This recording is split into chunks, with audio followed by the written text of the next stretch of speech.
एक बड़े अच्छे महापुरुष थे श्री भगवान दास जी महाराज, व्यास जी पुजारी, वो सुनाते थे इस घटना। एक ब्राह्मण देवता थे, बड़े विद्वान थे और बड़े सरल थे, खूब भजनानंदी थे। अपने ब्राह्मण वृत्ति से उनका गुजारा चलता था। उनके घर में एक गायों की सेवा करने के लिए एक लड़का रहता था, केवट का। केवट जानते ना, मला, इधर बुंदेलखंड में ढीमर कहते हैं, निषाद भी कहते हैं। तो वो लड़का उनके यहाँ रहता था। वो अकस्मात मर गया, जवान लड़का था, मर गया। बड़ा दुख हुआ, बहुत अच्छा लड़का था, बेचारा मर गया। गो सेवा करता था। एक दिन पंडित जी अपने ही घर के कक्ष में बैठे थे, कुछ भजन साधन कर रहे थे कि उसी समय उनको बंद कमरे में वो लड़का खड़ा दिखाई पड़ा। उनको बड़ा भारी आश्चर्य हुआ कि ठंड का समय है और हमने कमरे की कुंडी भीतर से लगा रखी है और ये मर गया था, 1-2 साल हो गया इस लड़के को मरे हुए। ये जवान लड़का ज्यों का त्यों एकदम सजीव हमारे सामने खड़ा है। एक बार तो उनको थोड़ा कांटे से उखड़े शरीर में। उसने कहा, पंडित जी आप डरे नहीं, मैं आपका अमुक नाम वाला सेवक हूं। हाँ हाँ, हम तुमको पहचान गए। तो तुम तो मर गए थे? बोले हाँ हाँ, हम मर गए थे, हम जमदूत बन गए। क्या कहा उसने? हमारी पोस्टिंग हो गई है जमदूत के रूप में, नरक में हमको नौकरी मिल गई, जॉब मिल गया, हम जमदूत बन गए हैं और हमको यही ड्यूटी है जमदूतों का। उसका समय पूरा हुआ उसको पकड़ लाओ, उसका समय पूरा हुआ उसको ले आओ। तो इसी गांव का अमुक नाम वाला वैश्य है, उसका समय पूरा हो गया, उसको लेने आए। उसको लेने आए, वो तो आज ही 1-2 घंटा पहले अपने पोते की विवाह की लगन का शोधन करा के गया है कि हमारे पोता के विवाह का अच्छा मुहूर्त शोध दीजिए। तो हमने कुंडली मिलाई और मुहूर्त शोध करके उसको बताया है। बोले आपके मुहूर्त बताने से क्या है, उसका मुहूर्त तो जाने का आ गया। तो बोले वो तो बिल्कुल एकदम स्वस्थ है, कैसे जाएगा? तो उसने कहा जाएगा कैसे, बहाना होता है मौत का, ये हो गया इसलिए मर गए। मौत तो बहाना खोजती है, बस उसके पेट में दर्द होगा और बस चिल्लाएगा कि हाय पेट में दर्द उठाओ, बस उसी में खत्म हो जाएगा। अच्छा भैया तुमने तो बड़ी विचित्र बात बताई, और कुछ बताओ? नहीं, अब 1 मिनट नहीं रुक सकते, क्यों? उसका समय पूरा हो रहा है। जाते जाते पंडित जी ने कहा कि तुमसे बात करके बहुत संतोषित, तुम्हारी बात सच्ची हो गई तो हम जरूर कुछ ना कुछ विचार करेंगे फिर। पर एक बात है, तुम जैसे भी समय मिले तो हमको बीच बीच में दर्शन देते रहना। अच्छा पंडित जी, जय सिया राम। गया। थोड़ी ही देर, मोहल्ले की ही बात थी, थोड़ी देर में मोहल्ले में से रोने गाने की आवाज आई। क्या हुआ क्या हुआ? अरे बोले हुआ क्या, शेठ जी अच्छे भले थे, ब्यारू भी कर लिए थे और बस पता नहीं क्या हो गया, पेट में इतनी जोर का दर्द हुआ कि बस तड़पते तड़पते दम तोड़ दिया। डॉक्टर वैद्या में उसके पहले तो चले गए, ठंडे हो गए, शांत हो गए। और उनको लगा कि हाँ बात तो एकदम सही, कोई कल्पना नहीं थी, एकदम बात सही निकली।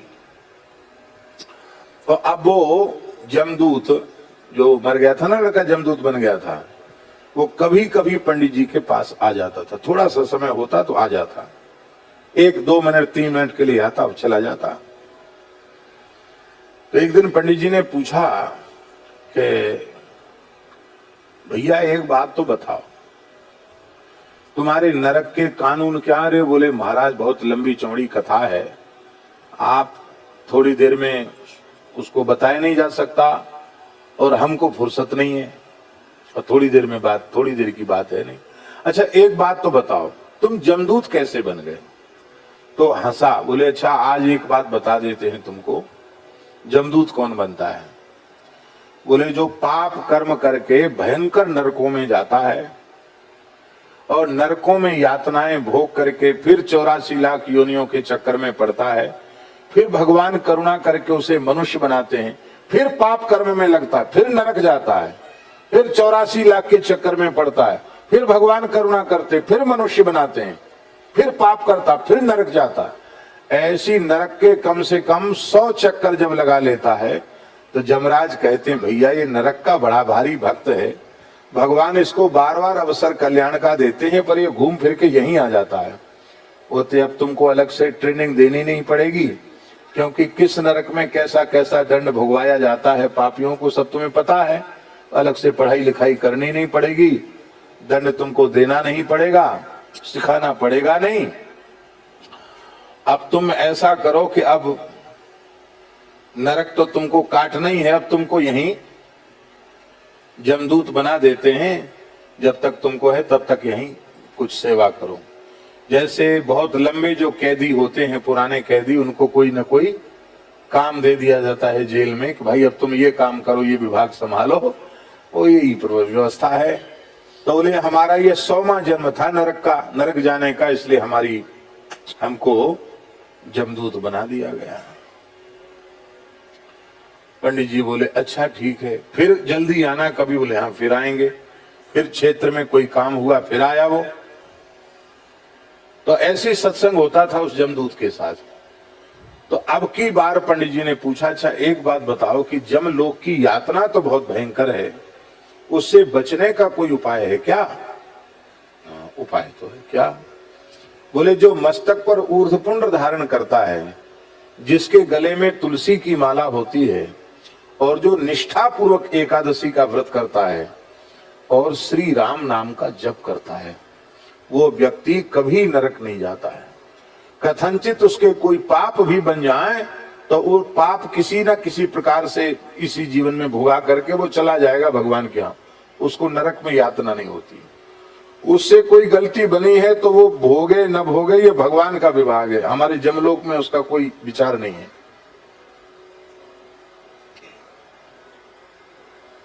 पंडित जी बोले भाई बात तो तुम्हारी बहुत अच्छी है, अब हम यही प्रचार करेंगे, हम स्वयं भी तिलक कंठी धारण करेंगे, प्रचार करेंगे, ऐसे ही आते रहना। एक बार फिर आया वो जमदूत, तो पंडित जी ने कहा अच्छा भैया एक बात है, तुम कभी अपने मालिक से, जमराज से, जब वो प्रसन्न हो तो हमारे लिए पूछ लेना, हमारे लिए पूछ लेना। क्या पूछ लेना? बोले हमारे गांव के पंडित जी हैं, वो जीते जी स्वर्ग नरक देखना चाहते हैं, तो आप कृपा करके दिखा दीजिए। क्यों? क्योंकि पोथी पत्रा की बातों पर लोग विश्वास नहीं करते, और जीते जी नरक देख के आऊंगा जब मैं, तो यहां आकर आंखों देखा हाल सुनाऊंगा। जो विश्वास करेंगे वो करेंगे, नहीं करेंगे वो नहीं करेंगे, लेकिन इससे लोगों को लाभ बहुत हो जाएगा। जमदूत ने कहा कि काम तो बहुत कठिन है, क्योंकि बिना मरे स्वर्ग नरक नहीं दिखता, पर चलो आप कह रहे हैं तो हम करेंगे प्रयास। एक दिन की बात है कि जमराज उस जमदूत पर बड़े खुश हो गए। बोले तुम्हारा काम बहुत अच्छा है, एकदम कर्तव्य परायण हो, समय के पाबंद हो, तुम्हारे आज्ञा पालन में कहीं कोई कसर नहीं, हम खुश हैं। कुछ चाहिए तुमको तो मांग लो। हाँ महाराज जरूर चाहिए, हमारे गांव के पंडित जी हैं, वो जीते जी स्वर्ग नरक देखना चाहते हैं, सो कृपा करके आप दिखा दीजिए। जमराज बहुत जोर से हंसे। बोले किस लिए? इसलिए आंखों देखा हाल सुनाएंगे तो लोग कम से कम सावधान हो जाएंगे। यमराज हंस करके बोले कि उनको लोग पागल ही समझेंगे, यहां से जाने के बाद या तो वो पागल हो जाएंगे, और नहीं हो जाएंगे तो उनकी बातों को लोग पागलपन की बातें ही समझेंगे। ये भगवान की प्रचंड माया है, कष्ट भोग कर भी जीव सब कुछ त्याग कर भगवान के शरणागत नहीं हो पाता। लेकिन चलो, हमने तुमसे प्रसन्न होकर कहा कि कुछ मांग लो, और तुमने मांगा तो जरूर दुर्लभ चीज तो है और मिलेगी। क्या बोले? आज तुमको मृतात्माओं को लाने की सेवा नहीं है, ये तुम हो और तुम्हारे 2-3 साथी और हैं, चले जाओ। पंडित जी को सोते हुए ही उनके तखत के सहित, चौकी के सहित यहां उपस्थित कर दो, कटिया सहित। सोते हुए रात को पंडित जी को जमदूत उठा लाए। वो भयंकर नरक का दृश्य उन्होंने देखा तो एकदम रोंगटे खड़े हो गए। जमराज से राम राम श्याम श्याम हुई, आओ पंडित जी बड़े भले आए। जमदूतों को लगा दिया, इनको दिखाओ, सब जगह घुमाओ। वो घूमने लगे। अब तो बोले महाराज हम तो पागल हो जाएंगे यहाँ के कष्ट देखते हुए। मुदगरों से कूटा जा रहा है, मलमूत्र के कुंड में डुबाया जा रहा है, तेल के कड़ाह बड़े बड़े हैं, उनमें जैसे पकौड़ी बनती है ऐसे पकाया जा रहा, खौलाया जा रहा है, टुकड़े टुकड़े शरीर के की जा, फिर भी व्यक्ति मरता नहीं, क्योंकि वो भोग शरीर है। कष्ट ऐसा ही होगा पर वो भोगने का है।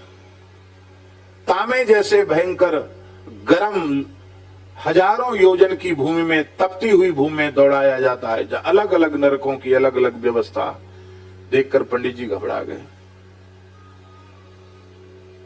उन्होंने कहा भैया एक बात तो बताओ, अब तो कुछ ऐसा ही करना कि इस जगह आना ना पड़े। आना तो आपको पड़ेगा। क्यों? बोले जो किसी का धन मार लेता है, हिसाब किताब कुछ बकाया छोड़ देता है, उसको भी चुकाने के लिए यहां आना पड़ता है।